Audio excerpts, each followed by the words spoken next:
Bonjour à tous, aujourd'hui nous allons parler d'une autre amélioration qui a été faite au Beth Amikdash, qui est les portes de Nicanor. La Gemara dit que toutes les portes du Beth Amikdash étaient en or, sauf les portes de Nicanor qui étaient en bronze. La Gemara demande alors pourquoi avons-nous laissé les portes de Nicanor qui étaient en bronze, qui a priori étaient de plus petite valeur que des portes en or. La Gemara nous répond parce qu'il y a eu un miracle sur les portes de Nicanor. Le miracle est le suivant. Nicanor a fait faire ces portes-là, des portes en bronze massif d'Égypte. Lorsqu'il a voulu ramener ces deux portes donc en Israël, a pris le bateau. Mais lors de ce voyage-là, une tempête énorme s'est levée. Si bien que les marins ont dit à Nicanor, on ne peut pas continuer le voyage si on ne jette pas une porte à l'eau. Alors là, Nicanor s'est dit, bon, pour éviter de mourir, malgré tout, je vais devoir céder à leur demande et jeter une porte. Il jeta une porte.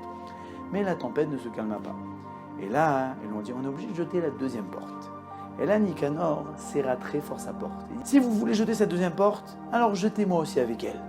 Il a voulu se sacrifier pour garder ces portes-là. Akadosh Baruch Hu vit ce sacrifice, et c'est ça la tempête. Mais d'un autre côté, Nicanor était très attristé d'avoir perdu la première porte. Mais lorsqu'il arriva à bon port, il est écrit dans la Gemara, mais la deuxième porte était là, la rejoint. Ou, d'après une version, elle était sous le bateau, ou d'après une autre version, une créature de la mer l'avait avalée et la rejeta sur le sable. Donc pour rappeler ce miracle, on a gardé les portes de Nicanor. Mais il faut savoir, une personne rentre dans le Beth Amikdash, voit ses portes en bronze, ok c'est bien beau, il y a eu un miracle.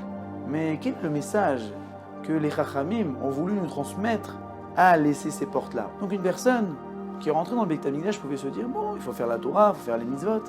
Mais lorsqu'il voyait ces portes, il lui rappelait, il ne faut pas faire juste comme ça les mitzvot. Il faut mettre ses tripes dans les mitzvot. Il faut y aller, il faut sacrifier, il faut la mettre au nefesh pour Akadosh Baruch Hu. Si bien qu'une personne, lorsqu'elle fait une mitzvah, ne peut exiger de salaire puisque Akadosh Baruch Hu lui a ordonné de la faire. Et on ne doit pas faire les mitzvot, comme dit dans Pirkei Avot, pour recevoir un salaire. Mais lorsqu'une personne s'y investit beaucoup plus que ce qu'elle aurait dû s'investir pour la mitzvah, alors là, oui, elle pourrait demander un salaire et pourrait même avoir un miracle. Comme on voit avec Nicanor, qui est allé au-delà de ce qui lui a été demandé pour orner le Beth Amikdash. On raconte la fameuse histoire sur Baba Salé que lorsqu'il devait faire une fois en France Birkat Alevana, alors les gens lui disent non, pas la peine de descendre. Il y a trop de nuages. Il fait si on descend, on va faire la bracha. Il descendit, il y avait des nuages. Il ne pouvait pas faire la bénédiction sous la lune. Alors il a dit bon, bougez-vous les nuages. Et par miracle, les nuages se sont bougés. La lune s'est dévoilée et là Baba Salé a fait la bracha. Mais il est dommage de s'arrêter sur cette histoire-là. Puisqu'en fait, pourquoi Baba Salé, mis à part les grands mérites qu'il avait mérité d'avoir ce petit miracle qu'il y a eu sur le Birkat Alevana?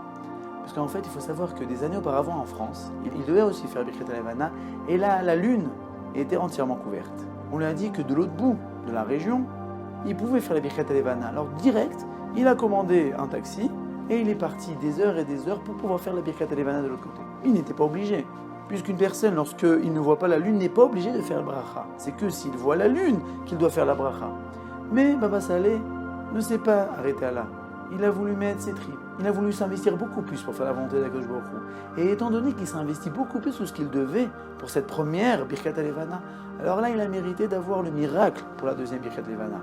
Donc ces portes-là nous enseignent que lorsqu'on s'investit de corps et âme dans une mitzvah, on a tout à y gagner.